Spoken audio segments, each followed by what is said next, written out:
Hello, beautiful light-filled souls. I'm so excited to have another near-death experiencer here with you to tell his story. And Joseph Hamlin has an interesting story. It really fascinated me. I wanted to hear the many layers and levels of it. But thank you for being here with me. Thank you, Tricia. Yeah, and what I'd like to do this time, and I do this with some near-death experiencers, is I want to jump right into the spiritual elements of it. So I know that you were given something for blood pressure in the hospital when you were hospitalized, and for whatever reason, you had a horrible reaction to this, which hmm caused you to die. So could you jump in right there and tell me, like what happened and then where you went? Um, well, it was one of those things. It was a medication mix-up. No big deal. There's no sense in suing anybody. It's not meant to be. I felt as there was a divine invention even with that. And I was actually going through a 2-week psychosis, and I was at toward the end of it because I had agreed with my family that I would do that. And so I got in there, and the medication got mixed up for different reasons, and it put me down. And it put me down 9 times. They brought me back. You know, when I collapsed, they took me to a chair. I remember that. I remember waking up in a chair, and then I remember waking up on the floor. And by that time, I'd already had the experience of the first tunnel, and it was kind of, to me, the longest and one of the most important tunnels there were So, because you, as soon as you took that medication and you fell to the floor or to the chair, you had an out of body experience. Did you see your body or anything, or did you go right to the tunnel? for me, I went right into the tunnel. The first tunnel to me was kind of a slow process. It come on, I seen it coming, and I was actually having to push myself through that tunnel, and when I got to the end. It's one of those things, you see the light coming, you get there, and I'm standing there, and I felt the presence. I wasn't worried about anything. I was curious, and there was this overwhelming feeling of being home again, you know. Um, it went into so many things. I'm standing there, and I'm looking down at a table, and it was a golden table with all kinds of pretty inlays. There was chairs sitting there and spirits sitting at the chairs. Now, 3 on one side, 3 on the other. And then at the far end, it was Jesus, and he was sitting there in a white robe. And from what I gather now, this is what is called the first plane of the Alpha plane. And it's where all the power resides, in that part of the kingdom. Now, from there, um, it was like I could hear, Jesus say, he's like, don't, give me that here. He's like, um, Joseph, we've been waiting on you, and it went into a conversation, And was and this telepathic, the way some people talk about it being telepathic? there wasn't words. There was a feeling. You felt their emotions. You felt everybody around you's emotions. All the spirits present. Now, Jesus was the only one I could make out, you know what I mean? Because the other 3 spirits on each side were in like auroras of light. You know what I mean? I didn't know who they were yet. I didn't understand who they were. I knew a little bit about Jesus and what he looks like. You know what I mean? So I could recognize him, but the others were just colors of aurora, and each one had their own color to them, representing many different things within that. Now there's another chair on this side of Jesus, a little chair down there, and I looked down at it, and I didn't think much about it. Didn't think nothing about it really, because at that moment I felt God come over me. He was like, boom, just that feeling. Now, what happens there is really deep, but I can't go into a lot of it, because it was so long. It was so long. But What do you mean? Is this you feel like you entered the presence of God deeply? And so is that, oh, I can't hear you for some reason. oh, it might have been my hand there. How's that? Okay, yeah, Better? yeah. I didn't. I didn't see him while I was there. You know what I mean? He just came over me, and he started talking. You know what I mean? He said many things, and one of the first things he said to me, what I heard, and I didn't understand at the time, he said, you know, like the skies are thundering, Horus. And I'm like, what the hell is that? I mean, excuse me, but what's that mean, you know? And he's like, he goes, Joseph, I want you to, after we've had this talk, you know, he told me, I want you to do something. I want you to turn around. When I turned around, I seen images of everybody I've ever loved, everybody, everything that's happening, everything that ever meant anything to me, you know. And as I sat there and watched it all play out again, he's like, Joseph, you know, you made it. You belong here. You made it home. But do you leave them behind? These are your little brothers and sisters still left on the battlefield. Do you leave them behind? And I knew right then what was fixing to happen. I knew what I was going. It's like my spirit kicked in. I knew where I was going. I was going back, and kind of saddened me. You know what I mean? I'm like, okay, take a deep breath. You know, I started to turn, and what I realized at that moment is a part of me sat down, and another part of me stood up. And the Heavenly Father told me, he said, wait, Joseph, wait, you're not going alone this time. And I may get a little emotional here, but he stood up on the other side of the table. The moment he stood up, he was in armament and brilliant, just, I mean, incredible armament. And armament, you said? yeah, battle armament, you know what I mean? And this was Jesus, or this was someone else? This was Jesus. This was Jesus. He had a cross on, he had a battle plate, and he was ready for battle. And he stood up and he came towards me. And what I understand now about that, because I've pieced a lot of this together since then, is that from the time when he was sitting there, he was first plane. When he stood up, he became third plane at that moment. And that's where many of the battles are fought. You know, the kingdom. And I'm a little ignorant about this. So when you say first plane and third plane, are these considered layers of heaven?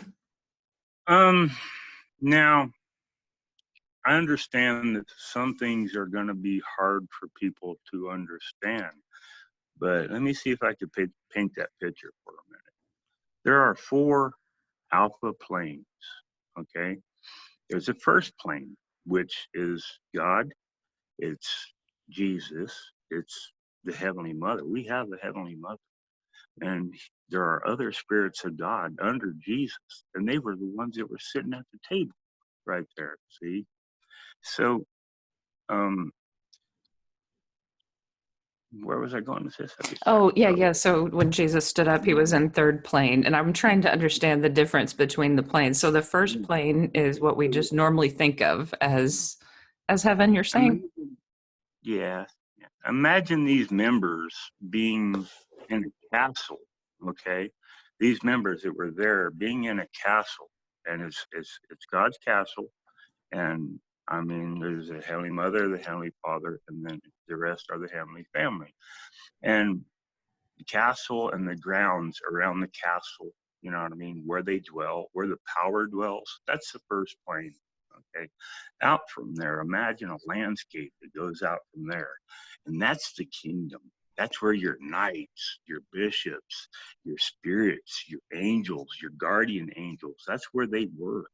You know, there's a barrier out there. You know, beyond the barrier is the second plane. And now the second plane is the planets and the stars and, you know, everything in the solar system.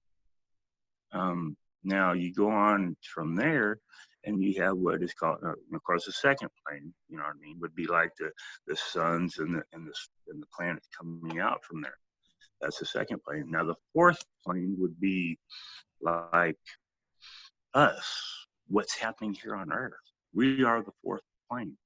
So what I understand of this is that there are powerful spirits. We are the powerful spirits, right? Many of us. Now, some of us are a little older than others, so we have a little more understanding, just like God's children. So it's our job to guide the younger spirits into this understanding. Now, if imagine yourself, if you are a powerful spirit and you do have these abilities, these psychic connections and things like this, to what? The third plane. Because the third plane is your higher self. Ah, You know, so if I have a connection to angels and I feel them very strongly and I feel, these entities, then that means in your estimation that I'm in touch with the third plane. right. So what happens in a near-death experience? They talk about guides and things of this nature. What happens in a near-death experience is your your fourth plane self, that spirit, because powerful spirits divide as they grow older. Okay. Now, let's take, for instance, Jesus. Jesus on the first plane, when he was sitting there in that chair, his name was Jesus. When he stood up, he became the Archangel Christ right there, battle ready. He became third plane. Third plane is where the battle's going on. So, like, if people call out for Jesus, in a moment, then you're saying he comes to battle in that moment to help people. Because I know that when people are afraid of negativity or afraid of things, that the power of Jesus is powerful, and so Exactly. that's what he does in that realm. The way you're seeing it. And what's happening on the third plane is the battle's already won. We've heard the saying, what happens on earth happens in heaven. The battle's already won on the third plane. The third plane's up there looking down on us. And many of the people here on earth on the fourth plane are now being born on to the third plane. They become more powerful because they have more understanding of it now. So they're being born onto the third plane. Now, so the battle was won there. You know what I mean? It's like after World War II, the baby boomers. You know what I mean? The spirits are being born there. You know. I want to go Um, back to what you saw. So you saw Jesus in this near-death experience. You saw Jesus stand up in the armor, and what happened next? we started back down the tunnel, and we got. I mean, it wasn't very long at all. It was like going. The tunnel wasn't from the first plane to the third. We were bypassing that. We were going back to the forest, and he was escorting me. But at that point, what I didn't understand is that, in a near-death experience, what's happening to you is your fourth plane self has gotten its butt kicked. You know what I mean? All his life has gotten its butt kicked, just swapped out with that angel that's on the fourth plane. You know what I mean? Just swapped out because that angel on the fourth plane done been through battle, had a little bit of time to rest. It's ready to re-engage. And, it's battle won there. Now let's work on this plane. We're just cleaning up. That's the way I feel about it. Now, it was one of those things when we got into the tunnel and it was like there was all of a sudden I just started hearing these screeching, lights going everywhere. It was arcs. And a part of me felt like I was curled up in the fetal position because I was so scared, you know. But there's another part of me that I know was up there too, battling, you know. And I know there were three spirits in that tunnel that we were battling. And there was three spirits coming through that tunnel because it was Jesus who was walking with me and two others, you know. And it was on. It was just on. And when it was over, it was like Jesus reached down and picked me up when I was in the fetal position. He looked at me. And when I looked into his eyes, I understood then why so many people, when they look into his eyes, if they've ever looked into his eyes, they can read a person's eyes very well. And it was just, I don't know how to explain it. I don't know how to explain what I've seen there. But he told me right then, he said, Joseph, don't stop fighting.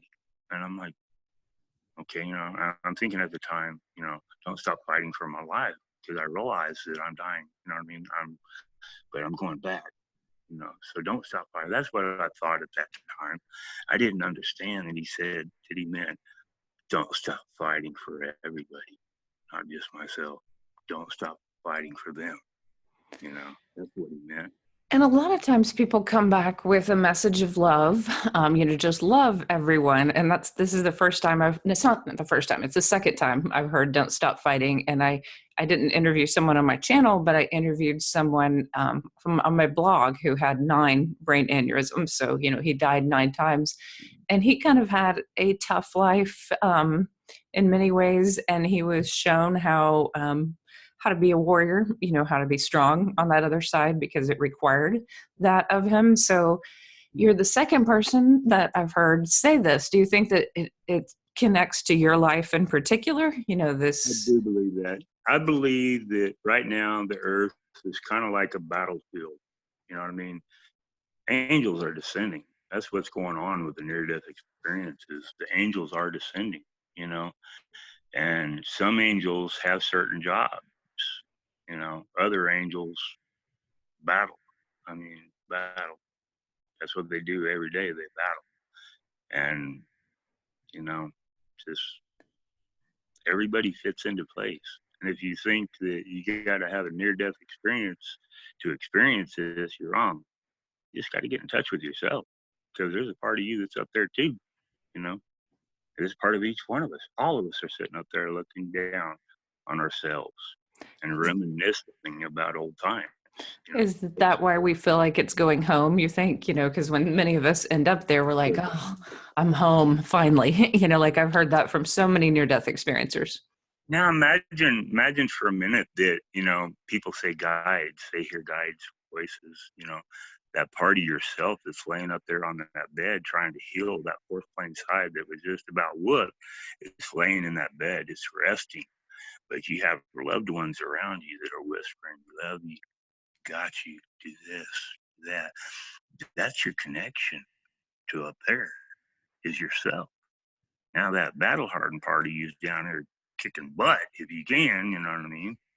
But And what do you think about, sometimes it takes unconditional love. I know this as a teacher, like I will come into a classroom and give unconditional love to all students, and that's what they need in order to change.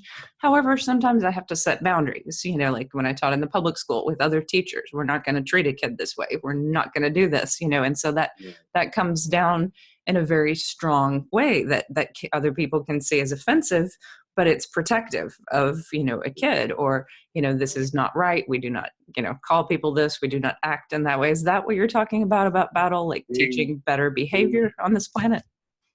yeah, they are very what I've come to know and love, you know what I mean, and is their attitudes towards it. You know what I mean? The love. If you see love in it, you know what I mean. You see them. If you see hate in it, you see something else.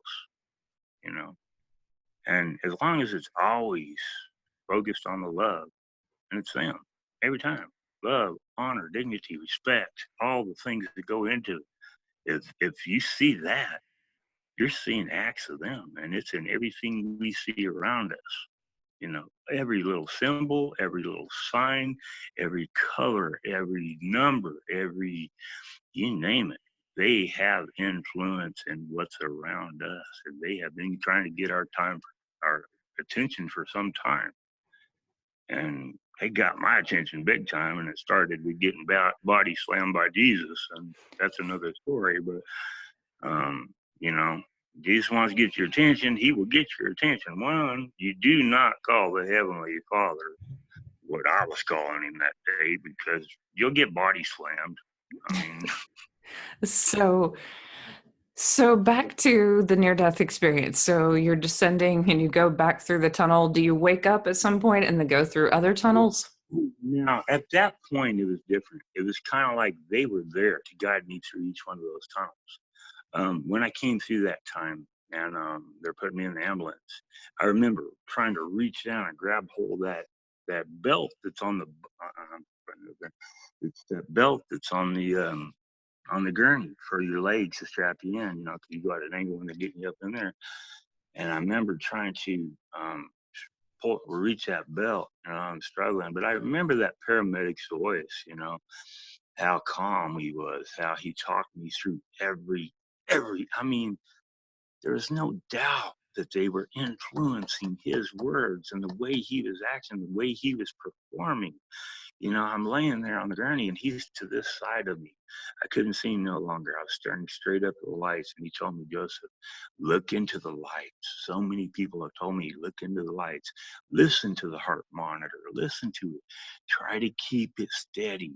And I would listen. I'd listen. Then I'd start losing focus again on the lights, you know, like I was going into the light again. And I could hear that heart monitor dropping down. And it was funny because the paramedic's voice changed. I mean, when all this was happening, it went from that paramedic's voice to the Heavenly Mother's voice. You know, what I know of the Heavenly Mother and her voice, it was her voice I was hearing guiding. But yeah, on the other side, it was God working. So So, I haven't heard anyone talk about the Heavenly Mother before. Is this as in Mother Mary, like as in the Catholic religion, or just the um, divine feminine essence of God? you know, he's, there's a big ordeal to get to understand who she was. And that, I mean, doesn't it just make sense that if Jesus has a father, he would have a mother too? Doesn't it just make sense? It's almost as like we've been, I don't know, you know, like not all the truth is there or part of it's missing, you know? It's like, why was part of this erased, you know? And that happened during the battle, you know? They were trying to take these spirits out so that they can't exist. That's what it was about, trying to take them out so they never are able to perform and do God, you know, what God needs them to do. And, you know, us as human beings, you know, so many people that are really going through battles, they have very powerful heavenly spirits. But in a battle, who goes, I mean, who gets jumped on first if they can? Don't they always try to take the strongest spirits out first? You know what I mean? And that's what's happening on Earth.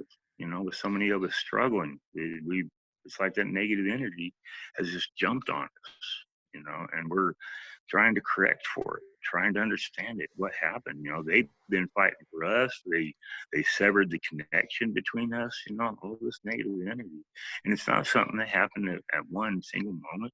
It's happened over time through manipulation on the dark energy side. So, returning back to your near death experience where you're coming back, and so now you're in the ambulance. So, this is just the first tunnel that you've described, and you have several more that I do want to get to. So, you're in the ambulance, and then you go where? Mm. Out of all these tunnels, I think the second tunnel, and we call them the tunnels of life. I mean, the spirits and I, we just kind of, it's one of those things. They were the tunnels of life. They had meaning in them, understanding in them, how to go on with life, you know. And that's what I learned in each one of these tunnels, how to make life go on, you know. The second tunnel was, you know, it wasn't like, you know, it took me a long time to get it down, you know, get down there this, like I wasn't hesitant. This second tunnel was like, zoom, you know, I came through the darkness and just, and I was on the third plane. I was on that plane where you see, you know, angels and the battle and all the spirits battling. And imagine, you know, because on the first plane, God is called Jehovah, but on the third plane, he's called God, you know, and as God, he's a large spirit that's battling, you know. But yet, all the other spirits that I've seen at that table, the Heavenly Mother, she's guarding the castle and many of the children, you know, and it's a battle. And what I seen in that one was a battle. But before I go into that, let me explain what happened when I come through that tunnel. I came through the tunnel real fast. It's like I climbed an elevation and I got hit in the back of the head with a DC-10. I was like, boom, what in the world, you know? What And is a DC-10? I'm sorry. DC-10, a very large commercial airliner. Okay, so so it felt that bad. Because now I was like, I was riding with God, you know what I mean? He was showing me things, you know, and just like flying around the third plane, seeing what it's about, seeing the greenery, seeing the rivers and the oceans. And he was, as we were going out, it's like a day with him, you know what I mean? Just flying around. And then it was like we crossed these railroad tracks. And these railroad tracks, I see that kind of often. The railroad tracks can go straight, and the railroad tracks were, they caught my attention when we flew over them because they were solid gold, and I knew that they were much bigger than like our tracks that we have here on this planet. You know what I mean? They weren't iron; they were gold. And they caught my attention because he flew across them, crossways. I'm like, whoa, what was that? And it's like, oh, you want to see that? So we fly around and get back lined up on the tracks. And I'm looking at the tracks and I'm kind of seeing myself in a way and just flying real fast. And as you could see, what would have been timbers, but it wasn't. It was gold too. Seeing the timbers going by and seeing reflections. And then all of a sudden, it's like I felt something else come over me, at that moment, like something's approaching. And I looked up, and from a distance, I could see this train. And it was a lot of blue, a lot of silver, on this train. There was a cross on the front of it, and it was coming fast. And I'm like, wow, that's incredible, And I knew the cross meant Jesus, but it's like, the train meant something to me. I didn't understand that. And it's coming at me fast. I mean, it was coming so fast. But yet, I'm getting worried about it, but I'm like, I'm in God's presence. Surely nothing's going to happen. You know what I mean? I mean, there's not going to be a train wreck here, is there? And he just poured on the juice, even going faster. And I'm like, oh my gosh, we're going to crash, But the fact that when I was looking at this train, I could feel it. I'm like, okay, it's one thing to feel another person, but it's something else to feel the train, I didn't understand that. And I felt every emotion of the train, everything, the excitement, but yet the dread, so many things. And it was like, we just kept going faster and faster. And then when we got right to the train, it was like the Heavenly Father pulled up and we doubled back and over the train. And now we're flying beside it.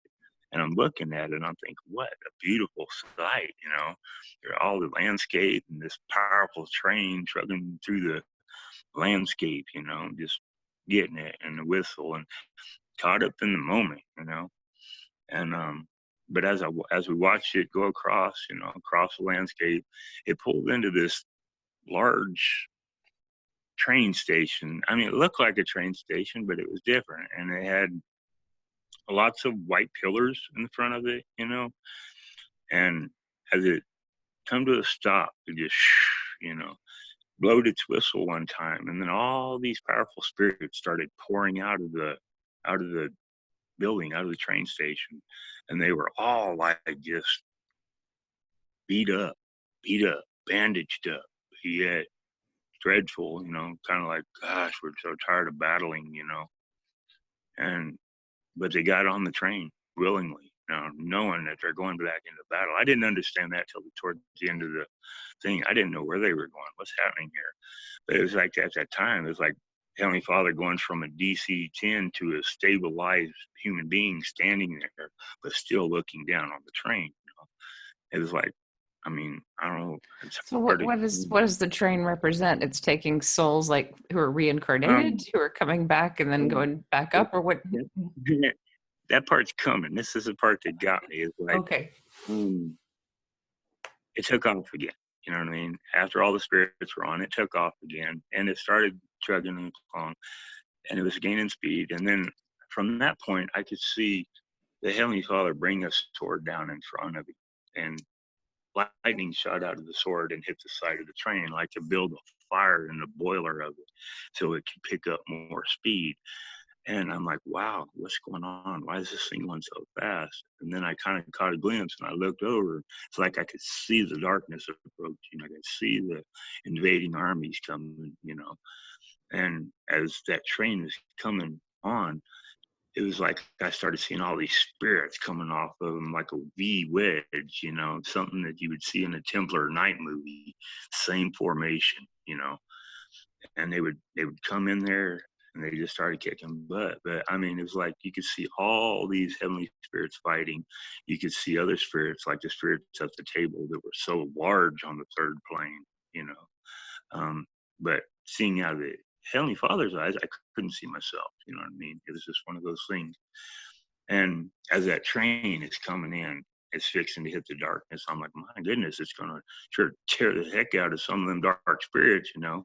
But at that moment, it was like something happened. And I mean, I've seen the movie Transformers, you know what I mean? But this thing transformed. I mean, it transformed. It was like hands come out of the side of it, grabbed a hold of the rails that run the wheels, locked them up, and using the rails that were on the train, those rails come out, and as it came up, it was turning into Jesus, and the sword, its rails became swords, and he started engaging. I mean, it was Jesus coming. He was carrying them into battle. You know what I mean? And I mean, what I understand now is all that's over with. It's already happened, but yet it's kind of happening here, because what happens on earth happens in heaven. What happens on heaven happens on earth. It's like a loop system, you know. So I'm going to ask a tough question just because I think some people might actually ask this, and I want you to connect, I guess, with what your knowing is and your feelings about all of this. How do you know that this wasn't just a wild lucid dream? You know, how you have, you know, out of body experiences and wild lucid. How do what spiritual knowing gives you, you know, that every near death experiencer usually has, gives you the certainty that, okay, I was interacting in a real plane, not a dream.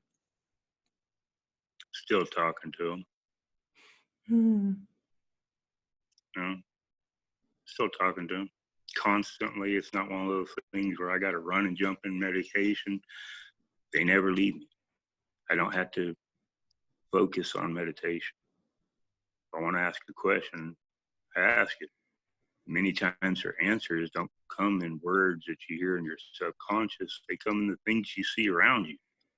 Symbols, signs, colors, numbers, number sequences.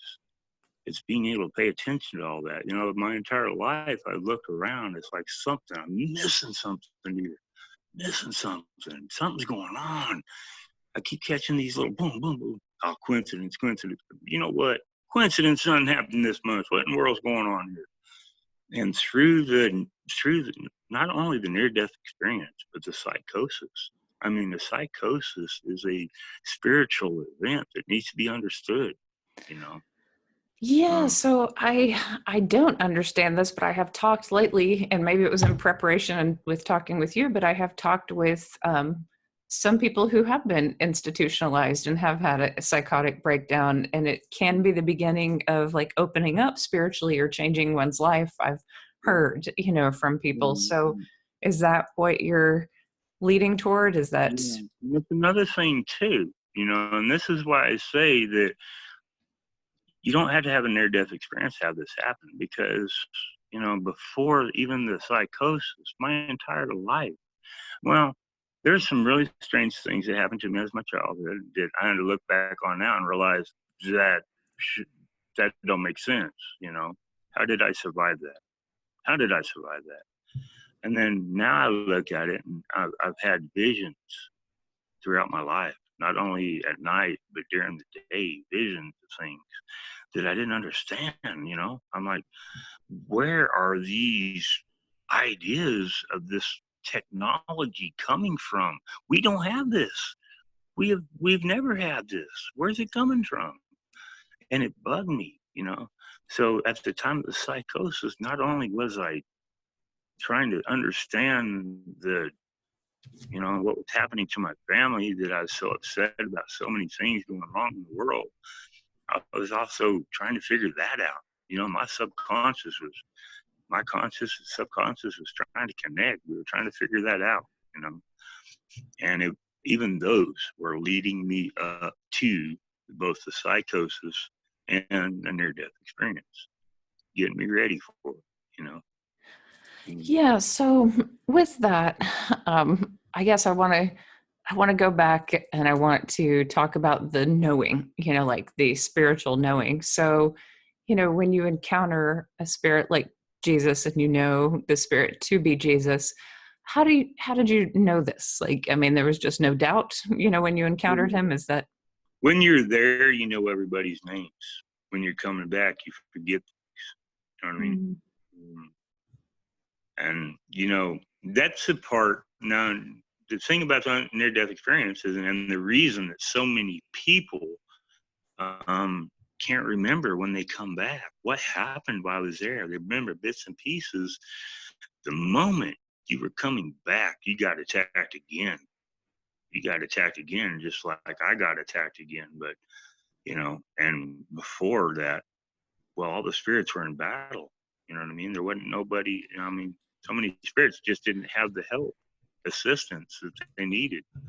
And I got a lot of help when I came So, back to hold on to that memory, you know.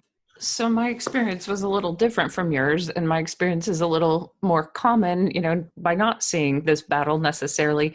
Although I saw it in a realistic way of being here, that I was kind of at battle to help people remember to be connected to the light, to be connected to goodness, to be connected to love. And yet I just didn't pay attention to the darkness too much. I was just like, hey, everybody, get connected to the light, you know, get connected to your truth, get connected to your source of divinity flowing through you that will keep you safe, that will keep you loved, that will keep you protected, your truth. And so, yeah, so I'm interested, maybe was there some, you know, you alluded to this, was what was it in your childhood that you survived that maybe you didn't survive, didn't think you could survive? I mean, did you go through a lot of things that required you, your internal self, to go to battle? As a child, um, you know, many stories. The fact when, I mean, there was one time we lived in Red Oak, Texas, okay, and I wasn't really prepared to talk about this part of it, but we lived in Red Oak, Texas, and it was me and my little brother and a friend of ours that lived in the little mobile home park there with us. And we were over on the golf course range. We're not supposed to be over there, you know, and might get hit with a golf ball. You know, we heard it all before.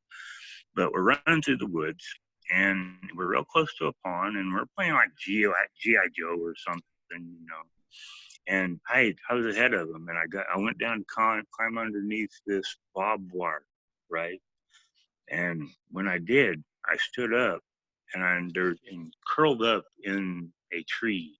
It was like had 5 branches or so coming out of it, curled up in the tree with a water moccasin. I was face to face with this snake. You know what I mean? And I just froze. I froze. I was so scared. I just froze. But yet, I mean, anybody that knows the nature of a water moccasin, anybody that knows the nature of a water moccasin, knows that I should have got bit right then. But the funny thing is, since my near death experience, I have seen this in a vision from a different aspect.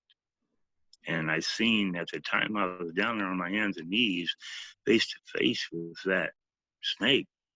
I had 2 archangels on each side of me. They held the snake.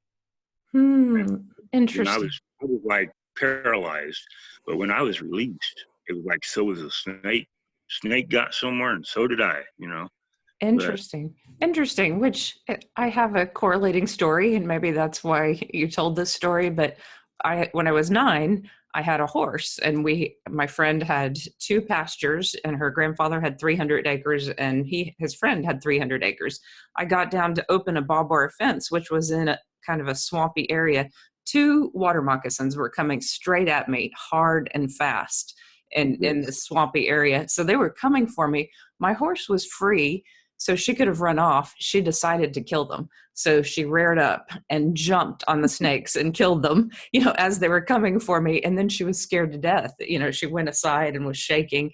I think she couldn't believe that she did it, you know, that she saved my life, you know, but she knew that, you know, I was going to. So I felt like I was protected in that instance in a kind of a magical way. you know, if you look at it like this, um, demons, we've seen movies, demons possess people, this and that, right? Okay, yeah, that's true. I believe that's true. Um, but we don't hear a whole lot about the heavenly spirits possessing anybody. I mean, Jesus possesses us, man, you know, and Jesus has power over the animals. Who protected you right then? Jesus did. Jesus protected you right there when that horse killed those. And then it became the horse again, you know, and it was scared. You know, you've heard Jesus take the wheel, but don't ever let go of the wheel. Don't let go of the wheel, please. Jesus works through you. If we let go of the wheel, we have issues. Right, right. That is an interesting point, that, and maybe it's a point that I'm trying to bring in and other people are trying to bring in. I saw the angels clearly working through my doctors. They were working through my surgeons to help my body with energy and intelligence and knowing. And they weren't even, the doctor I know she didn't care about that. That wasn't her interest. So they're working through her anyway. And then I've spent my career kind of hoping that the angels might work through me at times, and then knowing that my consciousness has been moved aside and I have been worked through. And so, yes, I believe that goodness can work through us. What's that? I said, you know it now, though, huh? Yeah, yeah. They can definitely work through us, and they can definitely change our consciousness. It's something that we all just know. There's a knowing, this knowing. I don't know how to explain it. But I guess where were we? The third tunnel? Yeah, and we're probably not going to be able to get through them all in this interview. Can you sum up like the tunnels? Like what? Sum them up real quick. In the third tunnel, that tunnel led to the moon. It was, we were going through the second plane. Boom, we arrived on, I don't know what plane that was, but the moon in a spiritual, on that plane is very beautiful. It's like gardens, you know what I mean? And it's like if the Heavenly Mother had a baby monitor, that's it. You know what I mean? That's the baby monitor right there. That's where she dwells, keeps an eye on us during the night, Now I came through the ambulances, boom, and I was there, came into a garden. And that's where I wrote this poem. I don't know if I have time to share it right now, but I wrote this poem, and it was like, she asked me, deliver this message. And I wrote the poem down, and I memorized it coming back. And I got it, you know what I mean? I got it posted on my Facebook and stuff. But that was the third plane, getting to know her, who she was, and so many other things, But still then, I didn't see her face. You know what I mean? It was just in her presence, like a silhouette of green energy. From there, it went on to the fourth plane, or the fourth tunnel. The fourth tunnel was everything that's happening at that point. The psychosis and near death is like reliving all that again for a little more understanding. Now, when you come to the fifth and the seventh tunnel, from what I understand, there's a division here. You have a choice, For me, I went through all the tunnels and I know what's at the end of them. In five, I seen all of us, going through struggle and strife, but getting better every day. Every day we were getting better. And we were coming to more and more understanding, connecting on spirit, and seeing just how incredibly good spirit can be, how many good things can come out of it. And so you were seeing humanity as a whole, just all of us as a collective? Everybody here, everybody, and including a lot of that negative energy, because that negative energy turns to positive. You know what I mean? It turns to positive when it sees how much love and it's like, man, I'm fighting for the wrong side here. You know what I mean? We need to get on the right side of things here, and they give up, and that's how it's like a breath of or a heartbeat. It's like taking on a lot, and then all of a sudden, boom, it blows up. And that light just spreads.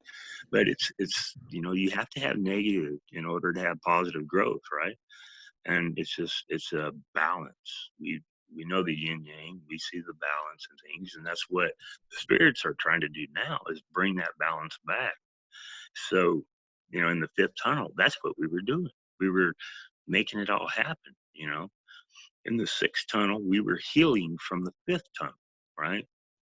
And then when you go jump over to on the other side, the seventh tunnel, let's say we were to bypass 5 and 6 and go straight to 7, what happens? I mean, you don't really want to know. You really don't want to know. It is everybody I'd ever known, loved, getting slaughtered before me, you know? And it was from volcanoes to earthquakes to missile launches to you name it. It was doing it, you know? But So I know the launches that started it, you know, the main launches of missiles and stuff that started it. And watching so everybody. that's like, that a lot of people are worried, at this by this idea of Armageddon, or, like the worst possible scenario. Um, but I really do see what you're saying. Like, the more light and love we bring to this planet, the more love we give, the more healing that we give to this planet, then a better outcome is possible. And it really does seem like there's warring ideas, and some of it maybe even based on how people interpret the Bible. Like, people believe that type of Armageddon will occur. Well, it's like, I mean, hasn't he always said, you know, that, I mean, we have a choice what we believe in. He's always said, it's up to you. You know what I mean? Um, I don't know where else to go with that, you know, but we have free will. That's what it is. We have free will to decide. I mean, we are given tools. One of the tools is the Bible. One of the tools is near death, understanding near deaths, you know. They're providing the tools. Now, you got to put the tools together to get a complete understanding of everything, you know, because throughout time, that dark energy has lied to us in many ways. And it's not something that we should hold blame on each other. It's something that we got to forgive, push on, you know, because I know right now, you know, the eighth tunnel was healing from the seventh tunnel when, I mean, it was like primitive. I mean, you got a handful of people left and it's primitive and it started all over again, just like I believe it did 13,000 years ago. And it happens over and over. And it's like I said, a loop thing. But we've busted the loop. We've busted that loop that we've been in for so long. And now it's kind of like, all right, we're not in the fifth tunnel. We're not in the seventh tunnel. We're in the sixth tunnel of healing. That's where we're at right now. And Yeah, at the end, at yeah. the end, they I I come back. I do believe that this, like, my mission is one of just pure healing. It's to teach younger people how to heal quicker from whatever it is. Like, with every bit of energy that I have, it's really just to teach people how to heal their psychological wounds, how to heal their physical wounds, how to bring more healing to the planet in general. So I think that healing is crucial and key. And that is, the more focus there is on that, the better. It's looked at, as a little bit strange, even in some organizations, even in academia, in different places. But I'm going to keep talking until it's accepted. That's what it's all about, you know, the understanding of the truth. It's a fight, and we're fighting against something that's been around a long time, something we don't understand. But you know, through the spiritual, when you get in touch with that part of you that's up there, because that's what you need to get in touch with first. You know, ask God, ask Jesus to guide you to yourself. You know, guide you to yourself so that you can make that connection, so that you know what's going on. You know, that's Yeah, what we're. that's kind of a beautiful place to end. But I will ask you one more question. What is the best advice that you could give to people for healing and for transformation based on what you saw? Um, Knowing how to deal with the negative energy. I mean, from grounding. Now you got to understand, you know, if the Father or the Spirit or your higher self is trying to do something, because we have like 2 meters in front of us, if you can imagine this, a negative meter and a positive meter. You have to be able to fluctuate both of those meters to get things done. You know, sleep apnea. Talk about sleep apnea. You can be a sleep apnea comes when you have a high positive and a low negative, or the other way around. A high negative and a low positive causes sleep apnea. You have to balance that out. You pick up negative energy through the day at work and around your friends and family, and when you go home, You know, my suggestion is take a bath. You know, showers work, but baths are better. It's like a better connection to the ground.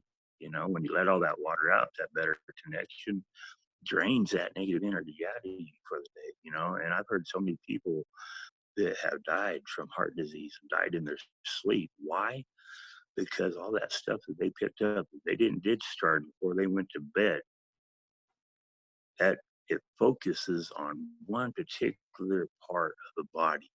And each part of the body represents a different spirit, different spirit. The father's a mind, mother's a heart. Now imagine if all that negative energy, you picked up a lot of it that day, you come home in a real terrible mood, you're cussing your family out and you lay down. And that, while you're asleep, that negative energy goes from all over your body and it goes straight to your heart at that moment, disrupts heartbeat. Bam. Interesting. Yeah. And I think some people who are a little bit more balanced naturally gravitate, to that practice, like they know that it's a time to shut the world out and to drain that. And I've heard people recently talking about, I interviewed Nancy Rhines, and she talks about every morning and every night clearing your energy, just from whatever you've collected, even if you have to do it literally with your hands, just get rid of everything that you've collected throughout that day that people have sent your way. I know I take on a lot at night too. I mean, while I'm asleep, I take on energy, which not everybody does because they're in their comfort zone. You know what I mean? And the energy is where that works. It's got to be able to get to you. If you think about how a house is wired and the grounds to the ground, and the fact is that if the ground is dry out there, if you have to use, people ground all the time. You got to think about how you're grounded. Are you in moist grass or are you on dirt? You know what I mean? The trees, is a tree healthy that you're hugging? We've heard it so many over, the hippies, tree huggers, nothing wrong with it, man. It's a way to get rid of that energy, to balance it, They will balance it for you. Just grab, Yes. look at Yes. Pete Nelson. He's a great guy, treehouse master. He's in the trees all day. He has his hands on the trees, and he's one of the nicest guys I could ever imagine, Is this Um, someone in culture what is his name? Pete Nelson, Treehouse Master. He's a guy that builds all the tree houses all over. He's got a Oh, program, cool. on one of the dams, and he's just a good heart. But he's in the trees all day. And his entire crew, his entire workforce, are loving people because they're in that. They're in Mm, that realm, that uh, tree. I totally agree. I know, and I know sensitive people who feel the same way, but I'll go up to certain trees and I'll ask it to take like a pain in my neck away. I'll lean up again and it will recycle it. And I've asked and it doesn't mind, it's not like it's taking the pain into itself. It's recycling it, and it can take negativity and turn it into something positive. I know that that sounds far out, but they're willing to give their energy to help us. I'm like this. I'm like, for those who say are in the gray on this, you know what I mean? Try it. I mean, you're your own spirit to do what you want to do, to make that choice, to have free will. If are you just going to straight up, that ain't going to happen because that's that negative energy talking to you. Go try it. You think, Yeah. go try it. Go try it. Go Yeah. take a bath. See how you feel afterwards. And understand that even though you've taken a bath, that stuff can jump on you right again. As soon as you get out.